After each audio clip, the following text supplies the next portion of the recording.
కేంద్ర జలశక్తి శాఖ మంత్రి సిఆర్ పాటిల్ అధ్యక్షతన జరిగిన సమావేశంలో పాల్గొన్న రేవంత్ సాధించింది జీరోనని స్పష్టమవుతుంది. బోర్డు తరలింపు వంటి అంశాలు విభజన చట్టంలోనే ఉన్నాయనేది వాస్తవం.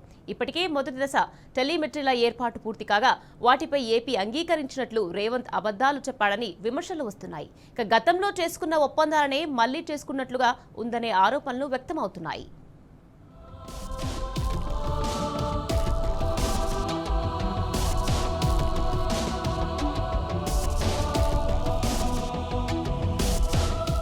కేంద్ర జలశక్తి శాఖ మంత్రి సిఆర్ పాటిల్ అధ్యక్షతన బుధవారం జరిగిన భేటీలో తెలంగాణ సీఎం రేవంత్ రెడ్డి సాధించిందేమీ లేదు, తెలంగాణ అంశాల్లో విజయం సాధించిందని చెప్పడమే పెద్ద అబద్ధం. సీఎం వెల్లడించిన అంశాలన్నీ గతంలో చేపట్టినవే, విభజన చట్టంలో భాగమే. మరి సీఎం రేవంత్ రెడ్డి కొత్తగా ఈ మీటింగ్ లో ఏపీ సీఎం చంద్రబాబు, జలశక్తి శాఖ మంత్రి సిఆర్ పాటిల్ ను ఒప్పించి సాధించింది ఒక్కటే లేదు. ఊకదంపుడు విషయాలే తప్ప మరేమీ లేదు. ప్రాజెక్టుల నుంచి నీటి విడుదలకు సంబంధించి టెలిమెట్రీ యంత్రాల ఏర్పాటుకు ముఖ్యమంత్రి రేవంత్ రెడ్డి సూచనకు ఆంధ్రప్రదేశ్ అంగీకారం తెలిపింది.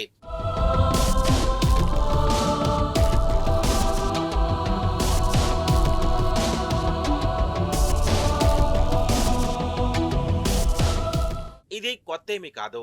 కృష్ణానది జలాల వినియోగానికి సంబంధించి మొదటి దశలో ఇప్పటికే 18 అవుట్లెట్లపై టెలిమెట్రీలు ఏర్పాటు చేశారు.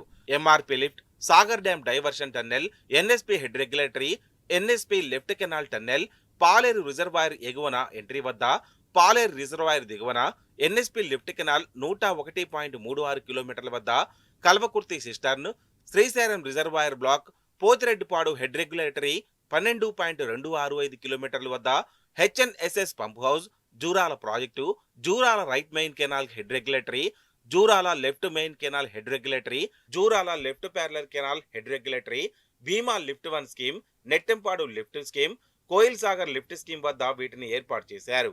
అయితే అది 3 నాళ్ల ముచ్చటగా మారింది. వాటి గణాంకాలను ఇప్పటి వరకు అధికారికంగా అమల్లోకి తీసుకోవడం లేదు.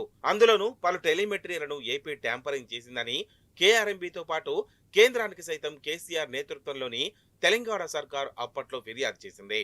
ఈ నేపథ్యంలో central water and power research station సాంకేతిక నిపుణులతో ప్రత్యేక కమిటీని ఏర్పాటు చేసి దానిపై కేఆర్ఎంబీ గతంలోనే అధ్యయనం చేయించింది.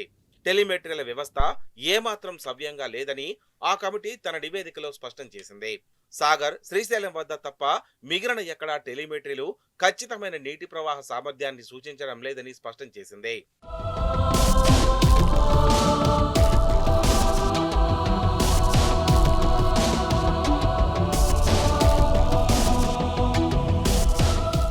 అనువైన ప్రాంతాల్లో అనువైన సెన్సార్లను ఏర్పాటు చేయాలని కేఆర్ఎంబీకి సిఫార్సు చేసింది. రెండో దశలో పోతిరెడ్డిపాడు హెడ్ రెగ్యులేటరీ వద్ద శ్రీశైలం కుడి ప్రధాన కాలువపై సాగర్ కుడి కాలువ, సాగర్ ఎడమ కాలువ, పాలేరు రిజర్వాయర్ ఎగువన ఎడమ కాలువపై 136.35 కిలోమీటర్ల వద్ద, సాగర్ ఎడమ కాలువ 101.36 కిలోమీటర్లు, ఏపీ సరిహద్దు వద్ద పోలవరం కెనాల్, ప్రకాశం బరాజు పశ్చిమ కాలువపై, ప్రకాశం బరాజు తూర్పు ప్రధాన కాలువపై, కర్నూలు కడప కెనాల్పై టెలిమెట్రీని ఏర్పాటు చేసే సమయంలో మొదటి దశలో ఏర్పాటు చేసిన టెలిమెట్రీల సెన్సార్లను అనువైన ప్రాంతాలకు మార్చాలని కేఆర్ఎంబీ 9వ బోర్డు సమావేశంలోనే నిర్ణయించింది. ఇప్పటికీ టెలిమెట్రీల ఏర్పాటుకు టెండర్లను పిలిచేందుకు బోర్డు సిద్ధమైంది. ఇందులో రేవంత్ రెడ్డి కొత్తగా సాధించిందేమిటో మరి.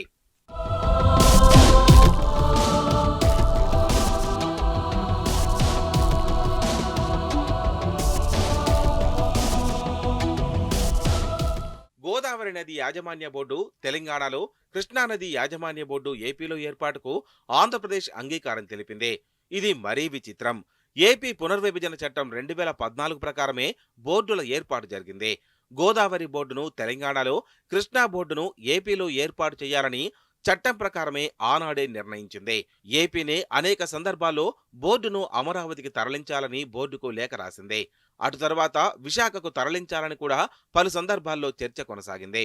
ప్రతి బోర్డు సమావేశంలోనూ ఈ విషయమై చర్చ కొనసాగడం, తెలంగాణ అంగీకరించడం పరిపాటిగా కొనసాగుతోంది.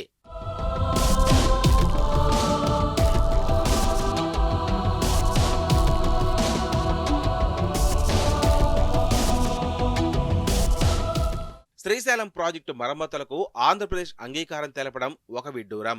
సీఎం రేవంత్ రెడ్డి సాధించామని చెప్తున్న ఈ విషయము అంతే అబద్ధం. ఎందుకంటే తెలంగాణ, ఏపీ రాష్ట్రాల ఏర్పాటు నుంచే నాగార్జున సాగర్ డ్యాం నిర్వహణ, మరమ్మతుల బాధ్యత తెలంగాణ పరిధిలో ఉంది. శ్రీశైలం డ్యాం నిర్వహణ మొత్తం ఏపీ పరిధిలో కొనసాగుతుంది. ఏబీ పాండ్య నేతృత్వంలో కమిటీ 2021లోనే శ్రీశైలం, నాగార్జున సాగర్ డ్యాముల పరిస్థితిని పరిశీలించింది. డ్యాం పరిస్థితిపై నివేదికను సమర్పించింది. శ్రీశైలం డ్యాం స్పిల్వే నుంచి వచ్చే భారీ ప్రవాహానికి 40 మీటర్ల లోతులో ప్లంజుపోల్ గొయ్యి ఏర్పడిందని, ఈ నేపథ్యంలో స్పిల్వే దిగువన భద్రత పనులను వెంటనే చేపట్టాలని, స్కై జంప్ బకెట్ కు మరమ్మతులు చేయించాలని ఆదేశించింది. అందుకు 800 కోట్ల వరకు ఖర్చవుతుందని అంచనా వేసింది. ఏపీ ఇప్పటికే రక్షణ చర్యల పనులను కూడా మొదలుపెట్టింది. ఏపీ చేయాల్సిన మరమ్మతులను తానేదో చేపిస్తున్నట్లు రేవంత్ చెప్పడం మరీ విడ్డూరం.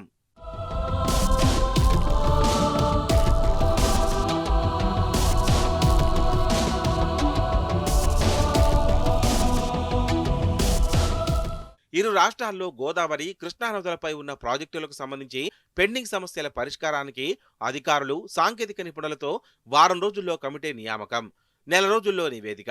తెలంగాణకు సంబంధించి అనేక జల సంబంధిత అంశాలు పెండింగ్లో ఉన్నాయి. పలు ప్రాజెక్టులకు సంబంధించి అనుమతులు రావాల్సి ఉంది. ఏపీ, ఛత్తీస్గఢ్లో జల వివాదాలు కొనసాగుతున్నాయి.